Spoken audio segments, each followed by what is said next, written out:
안녕하세요, 포스미입니다. 오늘도 따끈따끈한 여론조사 결과에 대해 간략하고 직관적으로 분석해드리겠습니다. 16일 공개된 KPI 뉴스 의뢰 리서치뷰에서 무당층을 대상으로 한 결과인데요. 이 결과가 중요한 게 선거의 캐스팅 보트 역할을 하고 있는 중도층의 최후의 선택을 예측해 볼 수 있다는 점입니다. 아주 쉽고 빠르게 보겠습니다. 드디어 이재명의 1강이 깨졌습니다. 먼저 김문수의 경우 23.1%로 이재명과 8.9%, 이준석, 이낙연과 각각 16.4%, 16.1%의 격차를 벌리며 1위로 올라섰습니다. 김문수 입장에서는 선거가 이대로 끝나면 좋겠죠. 하지만 응답을 하지 않은 49.7%를 분석해보면 상황이 좀 달라집니다. 첫 번째로 저들은 탄핵을 찬성했음에도 이재명으로 넘어가지 않은 것은 반 이재명 정서가 매우 큽니다. 저번에도 말씀드렸지만 중도층의 70% 이상은 탄핵을 찬성 혹은 탄핵 결과를 수용한 집단입니다. 때문에 판단을 보류한 49.7%가 탄핵에 반대한 김문수를 선택할 가능성은 매우 낮다고 볼 수 있습니다. 또한 김문수의 역사인식, 시대에 뒤처지는 감각, 토론 실력 등을 감안하면 도무지 국민 눈높이에 부합하지 않다고 볼 수 있습니다. 결과적으로 무난한 패배가 유력합니다. 두 번째로 홍준표입니다. 홍준표는 14.3%의 낮은 지지율로 이재명과 2.4%, 이준석, 이낙연과 각각 3.6%의 차이로 박빙을 연출하며 오차범위 불안한 1위를 기록했습니다. 여기서 한 가지 중요한 포인트는 지지층이 겹칠 수 있는 이준석에게 많은 지지율을 뺏겼습니다. 그리고 탄핵에 찬성하는 대부분의 중도층의 생각과는 달리 홍준표는 계엄은 해프닝이었고 탄핵을 인용한 보수 성향 재판들에게조차 비겁하다고 말 같지도 않은 소리를 하며 절대 다수 중도층의 생각에 반하는 입장을 보였죠. 때문에 이들이 표를 줄 리가 만무합니다. 거기에 지난 대선에서 봤듯이 총기가 예전 같지 않습니다. 지금은 더하겠죠. 그리고 무엇보다 꼰대 이미지가 워낙에 강한지라 중도층에 대한 소구력이 참담한 수준이고 대선 역시 참패가 유력해 보입니다. 심지어 김문수만도 못할 정도입니다. 결국 대선 주자로는 완전 부적격이라 볼 수 있죠.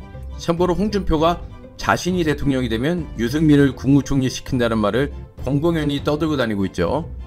중도 확장성이 제로인 걸 스스로도 잘 알기에 유승민 지지층에 호소하는 겁니다. 그리고 마지막으로 한동훈을 확인해 보겠습니다. 먼저 한동훈은 김문수 23.1%와 홍준표 14.3%보다 높은 25%를 기록, 가장 높은 지지율을 얻으며 1위로 등극했습니다. 또한 경쟁 상대인 이재명과 9.7%, 이준석, 이낙연과 각각 19.7%, 10% 차이의 우위를 점하며 이른바 초격차를 이뤄냈습니다. 여기서 한 가지 고무적인 건 김문수와 홍준표와는 달리 지지층이 겹칠 수 있는 이준석의 지지율을 5%대로 누르면서 그대로 흡수했다는 점입니다. 그리고 본의 아니게 이낙연의 지지율이 오르면서 자칫 이재명으로 넘어갈 수 있는 특정 중도층의 결집을 분산하는 효과도 만들어냈습니다. 이런 걸 두고 일타쌍피라고 하죠. 그리고 나머지 판단을 오류한 40.1%의 경우에는 1차적으로 처음에도 말했듯이 탄핵에 찬성하고 반 이재명 정서가 강하기에 누구보다 비상계엄 해제에 앞장섰고 탄핵에 찬성한 한동훈에게 흡수될 가능성이 높습니다.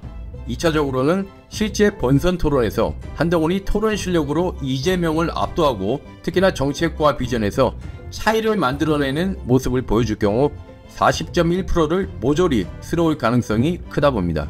때문에 이번 무당층 4자 대결 여론조사 결과를 보시다시피 한동훈이 말하는 질 자신이 없다라는 말은 결코 허언이 아닙니다. 자, 그럼 이런 상황에서 다른 후보들의 동향을 잠시 살펴볼까요? 먼저 홍준표, 아주 가관입니다.